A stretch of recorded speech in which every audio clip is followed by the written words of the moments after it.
Disserter sur la vie de Lou Reed, c'est courir le risque, si on n'est pas sûr de ce qu'on dit, de se retrouver très vite à côté de la plaque. C'est pourtant l'exercice que je me propose de faire maintenant, avec quelques petites idées derrière la tête. Je pense même que celles et ceux qui sont intéressés par le sujet vont les trouver innovantes tellement elles et ils ne s'y attendent pas. Pas sûr de soi.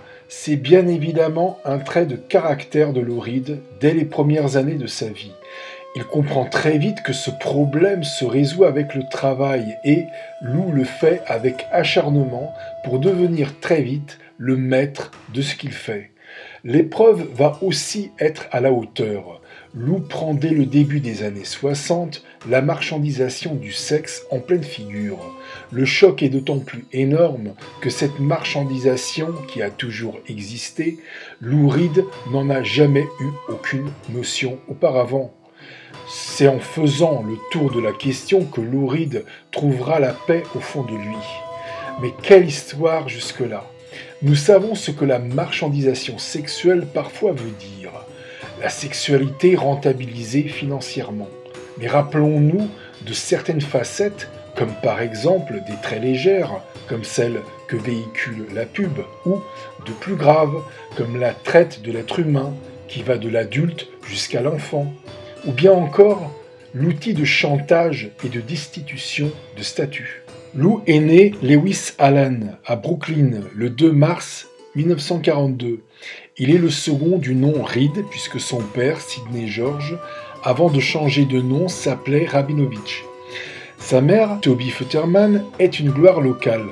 Lou a aussi une sœur cadette, Meryl. Il a depuis son plus jeune âge une sensibilité artistique très ancrée en lui, notamment pour la musique. Il apprend très tôt le piano, dès l'âge de 5 ans.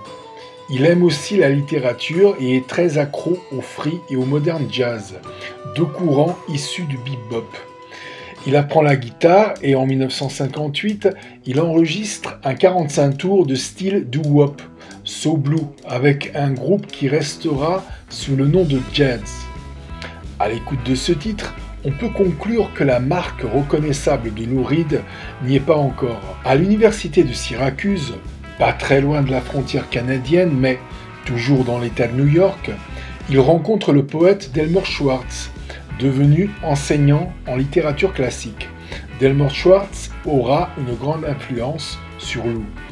Dans cette université, il rencontre aussi Shelley Albin, avec qui il a une liaison qui dure 2 ans. Lou idéalise cette relation au point qu'il souhaite la transcrire en musique. Pourtant, une première rupture se fait. Le choc de la marchandisation du sexe est là pour casser ce genre d'inspiration un peu trop banale, sans doute, du rêve américain. En fin 1964, Lou Reed travaille pour la maison de disques Pickwick.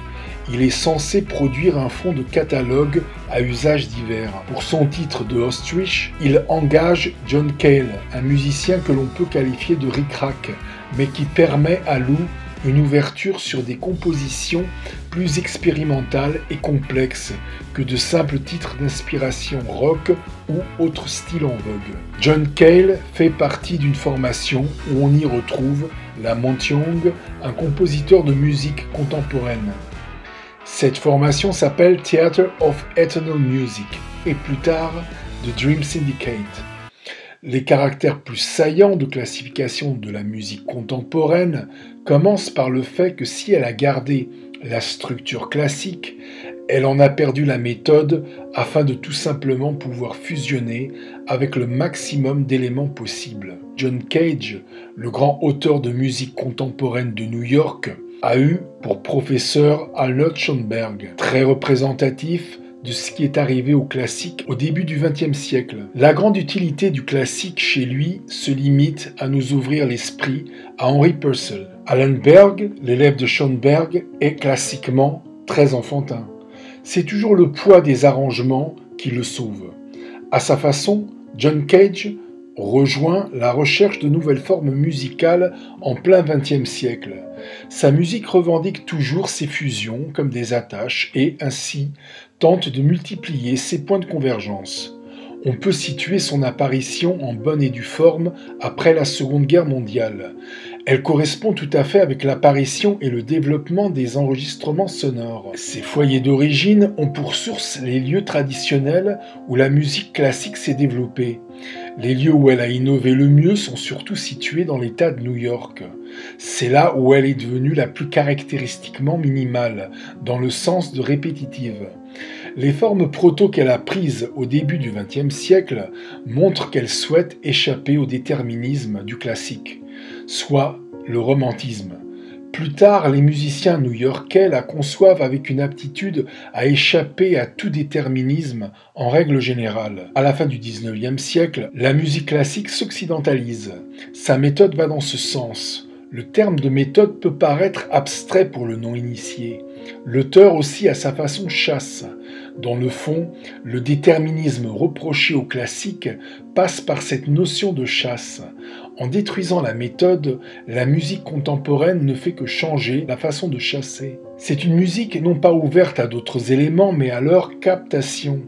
Si à la base la musique contemporaine récuse les déterminismes romantiques, c'est qu'elle prétend garder la qualité de savante, mais elle est en fait en rupture avec le côté cyclique dans le sens essentiel des choses.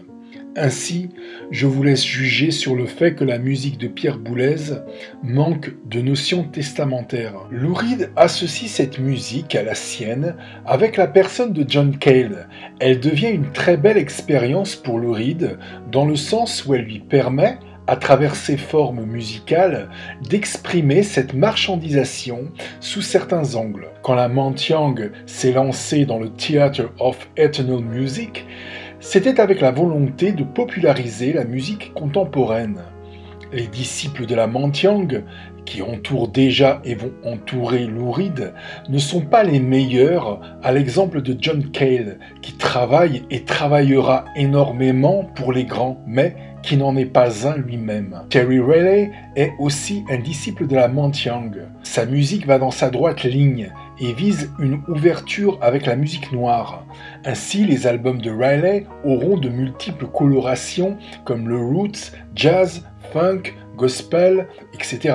The Ostrich innove dans le jeu de guitare avec une corde jouée à vide. Le duo forme plusieurs groupes avec de multiples musiciens sur presque tout autant de 45 tours, mais reste le nucléus de tous. Ainsi, ces groupes apparaissent et se défont comme The Primitives, The Hard Lock ou encore The Falling Spikes. Le nom Velvet Underground apparaît en fin 1965, inspiré du titre d'un livre d'un des musiciens du groupe, Tony Conrad, qui lui-même est issu du groupe de la Mantiang. On peut dire que ce groupe de musique contemporaine est très représenté dans le Velvet Underground. Dans le premier line-up du groupe sont déjà présents le guitariste Sterling Morrison et le batteur Angus MacLeese.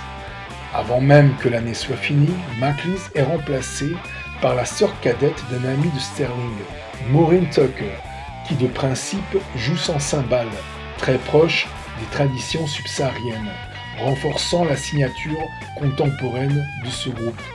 En fait, quand on remarque le jeu de Maureen, on s'aperçoit qu'elle joue de la grosse caisse sans pédale, avec les toms médiums et basses autour.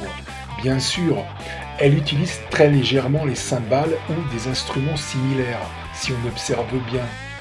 Le groupe jouant à New York se produit souvent à Washington Square, dans le café Bizarre, où il est repéré par Paul Morrissey, un associé de Andy Warhol. Celui-ci juge qu'il manque au groupe un attrait visuel et une compétence au chant. C'est donc par la volonté de Warhol que la chanteuse et mannequin Nico rejoint le groupe.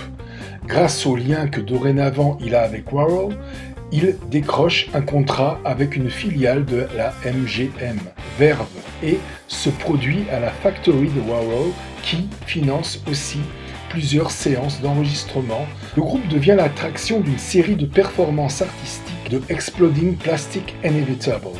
Il trouve son look d'habits et de lunettes noires sur scène où les films sont projetés sur lui.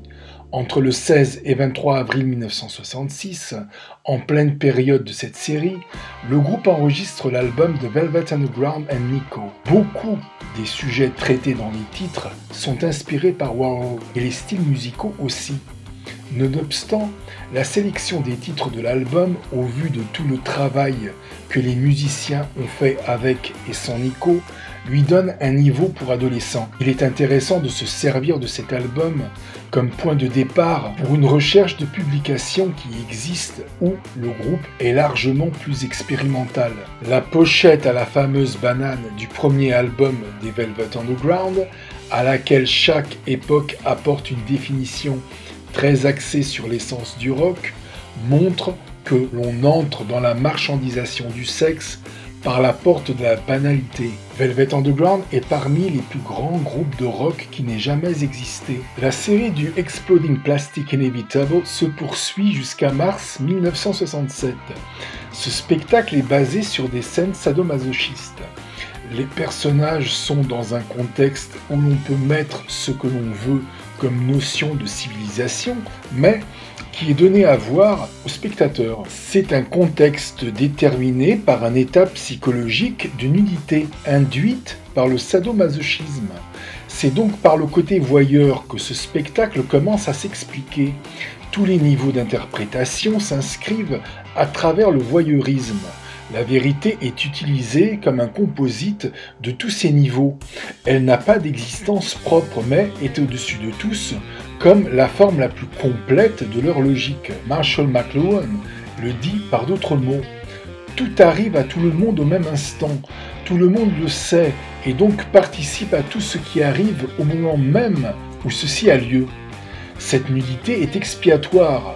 C'est un monde dont les règles et les codes ont pour assurance le voyeurisme. On retrouve un rapport au corps, à la matière. On peut même dire que Exploding Plastic Inevitable peut très bien signifier inévitable victoire de la matière. Wayne McGear dit à propos du spectacle, réduite à l'essentiel, la véritable question est comment pouvons-nous contrôler et humaniser une technologie de plus en plus incontrôlable et proliférante ? Chaque fois qu'un spectacle censé repousser les codes de la sexualité se produit au niveau de ceux de Warhol, on peut penser qu'il est transmetteur d'une nouvelle licence sexuelle. Entre avril et mai 1967, le groupe enregistre presque au grand complet le premier album solo de Nico, de qui il s'est séparé encore cette année.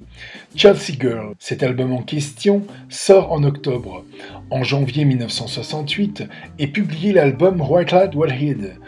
La pochette noire qui représente l'absence de couleur indique que la marchandisation du sexe donne le sentiment de possibilités illimitées. John Cale dira que l'album a été fait dans un esprit anti-beauté.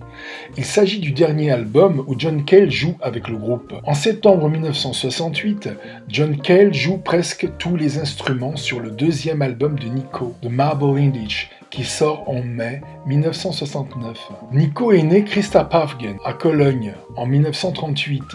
Christa est violée par un soldat de l'armée américaine lors de la pénétration de celle-ci en Allemagne en 1945. Christa a alors 7 à 8 ans. Vers la seconde moitié de la décennie de 1950, Christa commence une carrière de mannequin en France et c'est là où elle change son nom pour Nico, nom qu'elle emprunte à Nico Papatakis, qui occupe plusieurs fonctions importantes dans la réalisation de films. En fin de la décennie, elle fait ses premiers pas au cinéma et tourne à plein dans les années 60. On lui donne souvent des rôles de femme libre qui lui permettent de trouver basiquement un ajustement entre ce qu'elle est, une tentative d'assurance de la guerre froide vis-à-vis de l'histoire, et ce nouveau modèle. On peut dire, comme nous l'avons vu pour Jim Morrison, que les grands artistes psychédéliques ont tous de près ou de loin des liens avec le cinéma. Nico est parfaitement exemplaire dans ce domaine. En 1964, sa carrière musicale continue avec Brian Jones et, en 1965, aux États-Unis avec Bob Dylan. Jusque-là, il s'agit de 45 tours. Pendant l'été, elle commence à travailler avec Andy Warhol, qui est le réalisateur de ses prochains films. À partir de là, sa carrière sera jalonnée presque exclusivement de films à caractère expérimentaux. En 1966, Warhol l'associe avec le Velvet Underground. Elle va continuant avec l'agence Ford, son premier métier, qu'elle n'a jamais quitté, le mannequinat. En 1969, Elle se marie avec le réalisateur Philippe Garrel, avec lequel elle jouera dans 5 de ses films. La cicatrice intérieure, Les eaux de solitude, Un ange passe, Le berceau de cristal et Le bleu des origines. Elle compose aussi de la musique pour certains d'eux. En 1970, elle enregistre avec John Cale l'album Desert Shore, qui sort en décembre de la même année. Depuis le début, Nico joue une musique très en lien avec le personnage qu'elle incarne. Il s'agit d'une complainte qu'elle rend classique et à laquelle on peut donner le terme de lamento, qui veut dire l'amant. Il est clair, évident même, que le personnage de Nico est une pleureuse qui lamente dans des cérémoniaux la perte de figures importantes. Ces pleureuses sont sûrement dans l'Antiquité une des sources de certains des grands mythes. La pleureuse y avait pour tâche le maintien des lieux de culte. Enregistré en 1973, l'album The End sort en novembre 1974. Les meilleurs moments de l'album sont très inspirés par la disparition de Jim Morrison, comme la version de The End des Doors, qui est un moment remarquable de la carrière de Nico. Enregistré le 1er juin 1974, le spectacle de Kevin Ayers, John Cale, Brian Eno et Nico, qui porte pour nom cette date, sort le 28 juin. Il a été enregistré au Rainbow Theatre de Londres et est un album de Nico à part entière. Tous les musiciens qui co-signent l'album sont capables de s'adapter à son orientation parce qu'ils ont tous déjà travaillé avec elle, comme John Cale. Les spectacles de Nico qui sortent en album, tout au moins jusqu'à sa mort, au-delà d'être un plus pour les amateurs, deviennent essentiels comme apport de coloration nouvelle à son œuvre qui, sans elle, apparaîtrait comme incomplète. Le 13 décembre, elle joue avec son harmonium après Tangerine Dream lors d'un concert unique dans la cathédrale de Reims. Cette période correspond à celle d'une certaine reconnaissance de la profession vis-à-vis d'elle. En avril et mai 1981 est enregistré l'album Drama of Exile, qui sort la même année. Le spectacle Do or Die de 1982 est enregistré entre janvier et mars. Il propose à l'auditeur une fondamentalité très pop. L'album Camera Obscura est enregistré entre mars et avril 1985 et sort la même année. C'est le dernier enregistrement en studio de Nico. Encore entre 1985 et 1988 sortent 4 albums live: Nico Live in Pex, Live Heroes, Behind the Iron Curtain et Nico in Tokyo. Le 18 juillet 1988, elle meurt à Ibiza d'une hémorragie cérébrale après une chute de vélo. Il y a à l'origine une insolation selon Jean-Marie Leduc et Jean-Noël Auguste. Pour en revenir au Velvet Underground, en mars 1969 sort le meilleur album de ce groupe, The Velvet Underground tout simplement. Le groupe part pour une série de 70 dates dans le nord des États-Unis, chercher un peu plus de reconnaissance qu'il n'a à New York. Il n'arrive pas à ses fins, mais sa musique minimaliste et expérimentale va inspirer une nouvelle génération de musiciens comme les Stooges ou David Bowie, qui viendra en 1974 à New York enregistrer son premier grand album Young Americans. Verve profite de l'absence du Velvet pour mettre fin à son contrat. Le groupe finit par signer avec Atlantic Records. Déjà de retour à New York, il enregistre entre avril et juillet l'album Load, qui signifie plein, car la consigne d'Atlantic est qu'il doit contenir plein de tubes. Avec des titres comme Sweet Jane et Rock'n'Roll, Lou Reed fera chanter New York. Sur la pochette, une fumée rose s'échappe d'une bouche de métro. Inutile de dire que la marchandisation sexuelle a besoin de demeurer cachée pour avoir une existence sociale. L'album sort en septembre, mais Lou Reed quitte le groupe avant. En septembre 1974 sort le Live 1969. Il contient l'enregistrement de 2 spectacles, un en octobre à Dallas et l'autre en novembre à San Francisco. C'est un matériel qui fait partie de cette série de dates que l'on peut cataloguer comme une tournée. Sur la pochette, Le dessin du bas arrière d'une femme en mini-jupe montre que la marchandisation sexuelle a ses propres objets de fétiche, permettant à ceux et celles qu'elle dévoie de se reconnaître. En quittant le groupe, Lou Reed jette l'éponge sur la musique et part s'installer chez ses parents, où il épaule son père dans son travail. Et, dans son temps libre, il écrit. En 1972, le producteur Richard Robinson et sa femme Lisa convainquent Lou Reed d'enregistrer parmi un line-up de musiciens qui sont les grands faiseurs de sons des années 70, comme Steve Howe et Rick Wakeman. L'album éponyme est enregistré en Grande-Bretagne et sort la même année sous le label RCA. Les ventes déçoivent de nouveau. Sur le dessin de la pochette, la scène se passe dans une voie d'une ville non définie entre le contemporain et le moderne. Le nom de l'artiste est fabriqué par des oiseaux à partir de brindilles, lettre par lettre et suspendu à rien. En bas, sur la voie, un genre d'œuf de Fabergé est par terre, prêt à être recouvert par une vague. L'image est un mélange de deux genres, enchanteur et apocalyptique, et a pour signification que la marchandisation sexuelle laisse supposer qu'elle apporte un épanouissement de la personnalité, mais le vrai apport se trouve souvent dans les épreuves que la voix est censée représenter. La même année sort Transformer, le meilleur album de la carrière de Lou Reed. Il est produit par David Bowie et son guitariste Mike Ronson. Le titre Walk on the Wild Side parle de candides et innocents que la marchandisation sexuelle a réduit à déchéants.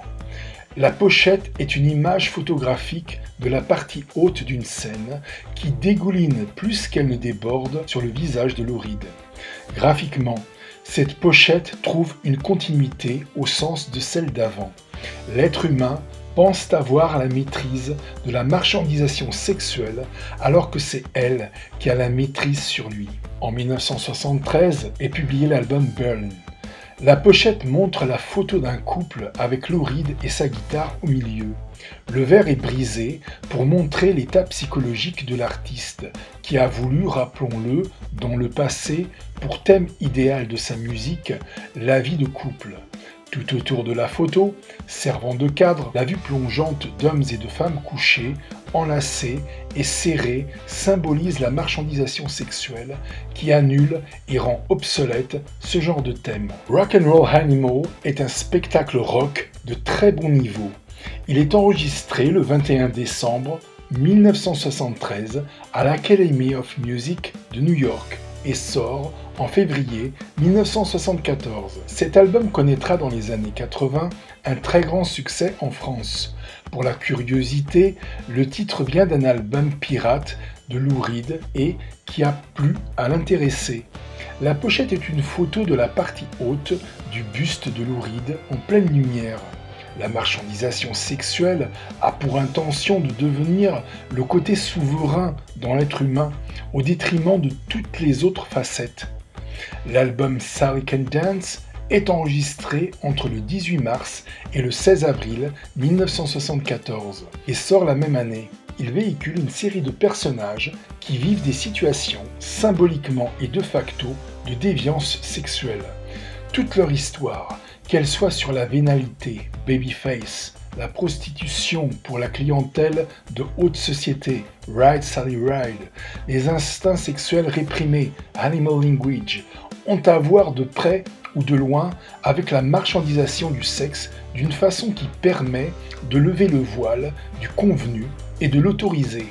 On comprend alors que l'esprit qui narre ces histoires accède à une certaine repentance vis-à-vis de cette marchandisation. Tous les personnages portent la marque de cette repentance comme le nom de Sally, à comprendre comme l'oralité du mot français. Ce genre de rapprochement donne accès à une compréhension plus immédiate de l'état psychologique du personnage. L'album est une des très grandes réussites commerciales de Lou Reed et son premier solo à être enregistré aux États-Unis. L'album Lou Reed Live provient du même spectacle que Rock'n'Roll Animal. Il sort en mars 1975 et est le dernier d'une génération totalement perméable aux effets de la marchandisation sexuelle. En effet, l'innocence des débuts transmuant, la société affine son regard. L'image de la pochette est tout à fait parlante. Une poulie de grue est en reflet sur les lunettes de Lou Reed. Poulie qui, dans ce contexte, signifie que la marchandisation sexuelle ne passe pas d'un outil de manipulation. En juillet 1975 est publié l'album Metal Music Machine. L'album est composé de feedback de guitare jouée à différentes vitesses. En aucun cas, on ne peut catégoriser cet album comme étant structurellement de la musique contemporaine. Il est d'ailleurs catégorisé bruitiste ou expérimental. Il faut tout simplement le prendre par l'effet qu'il nous réserve. C'est un avertissement que la grande musique de Lou Reed est en train de prendre fin. Enregistré du 18 au 28 octobre de la même année au studio Media Sound de New York, Coney Island Baby sort en décembre. C'est le dernier grand travail de Lou Reed. La pochette apporte une nouvelle séquence à l'histoire de la marchandisation sexuelle. Lou est habillé en clown parce qu'il s'aperçoit qu'il s'est fait manipuler. Il n'exprime pas de la colère, mais un simple salut. Son postulat a simplement consisté à sensibiliser l'auditeur. Stylistiquement, Rock'n'Roll Heart est dans une certaine continuité de Coney Island Babe. Il sort en octobre 1976. Street Hassle sort en février 1977. Enregistré entre le 17 et 21 mai 1978 au club Bottom Line de New York, Take No Prisoners sort en novembre de la même année. L'album de Bells sort en avril 1979. Dès 1980, Lou Reed participe à un bon nombre de films pendant les 3 prochaines décennies. La plupart sont de réalisateurs importants comme Wim Wenders. L'aspect cinématographique aide l'image de Lou à rester présente auprès du public mainstream. En avril 1980 sort Growing Up in Public, enregistré aux Caraïbes. L'album de Blue Mask, enregistré à New York, sort en février 1982. Legendary Hearts sort en 1983. Sortant le 10 janvier 1984, Live in Italy est un spectacle enregistré le 7 et 10 septembre 1983 à Vérone et Rome successivement. Avec l'album New Sensation, Lou Reed débute sa phase la plus importante de la décennie de 1980, phase que l'on peut cataloguer de rock mainstream. L'album sort en avril 1984. Le second album de cette fournée, Mistral, sort en juin 1986. Entre mai et octobre 1988, Lou Reed enregistre New York, le dernier de cette phase. Il est publié le 10 janvier 1989. L'album Songs for Drella met plus d'1 an à se produire. Les débuts datent de janvier 1989 et les premières représentations publiques des chansons se passent en fin d'année. Enfin, entre décembre et janvier 1990, la deuxième phase de l'enregistrement se passe à New York. Le projet a commencé lors des funérailles de Andy Warhol à la cathédrale Saint-Patrick le 1er avril 1987. Lou Reed et John Cale s'y rencontrent. Ils ne se sont pas parlé depuis des années. Le peintre Julian Schnabel leur suggère d'écrire une œuvre pour Andy. C'est à ce moment-là que le projet de l'album est né. Le 15 juillet 1990, Lou Reed et John Cale sont rejoints par Maureen Tucker et Sterling Morrison à la Fondation Cartier pour l'art contemporain à Jouy-en-Josas. Enregistré entre le 1er et 27 avril 1992 à New York pour le label Sear, qui a publié Songs for Drella, Magic and Loss est encore un album conceptuel sur la disparition de plusieurs proches de Lou Reed lors de ces dernières années. John Cage meurt le 12 août à New York. Vers la fin de la décennie de 1980, le groupe Velvet Underground est plus populaire que jamais. De là, le label Sear s'intéresse à une certaine exploitation revivaliste du groupe.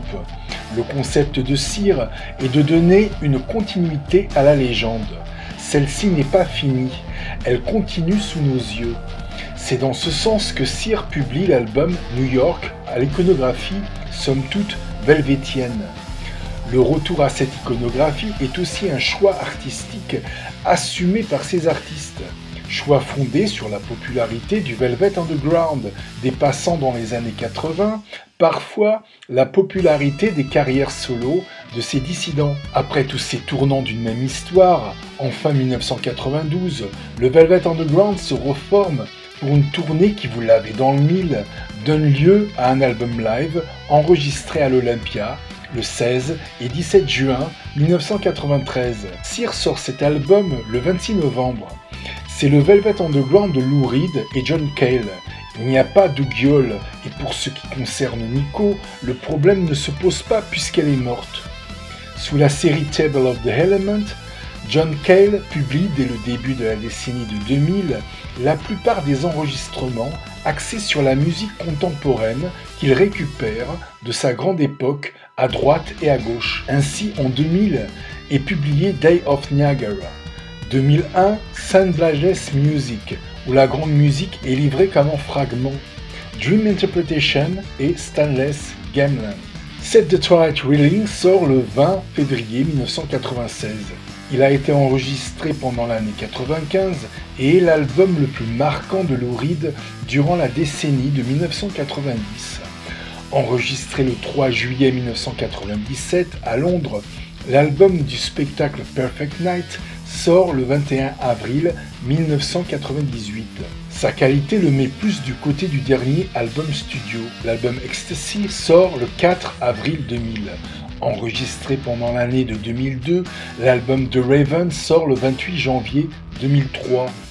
Il s'agit d'un concept basé sur l'œuvre d'Edgar Allan Poe, un des plus grands écrivains états-uniens. À partir des années 2000, Lou Reed met en avant sa locution littéraire avec plus d'évidence, l'objectif étant de toujours mieux pouvoir servir ses histoires. Enregistré le 24 juin 2003, le spectacle Animal Serenade sort le 23 mars 2004, mettant en évidence l'importance des instruments dans leur narration. L'album Hudson River Wind Meditation, album ambient enregistré pendant l'année 2006, sortant le 24 avril 2007, accompagne ce courant musical qui, avec l'album Another Day on Earth de Brian Eno, finalement produit ses lettres de noblesse. Enregistré pendant l'année de 2008 et publié le 22 décembre, l'album The Creation of the Universe poursuit dans l'ambiante avec un retour au bruit. Enregistré entre avril et juin 2011, Lulu sort le 31 octobre. Le propos artistique de Lou Reed n'est pas très différent de ce qu'il s'est évertué de faire pendant la décennie de 2000. En avril 2013, Lou Reed est opéré du foie à cause d'une cirrhose. Il s'agit d'une greffe qui prend mal et lui ramène des complications. Lou Reed paye une addiction à l'alcool qui dure depuis de nombreuses années. Il meurt à New York à l'âge de 71 ans. Le podcast est fini, je vous remercie de l'avoir écouté. Je vous donne rendez-vous à une prochaine fois. Jusque-là, portez-vous bien. Au revoir.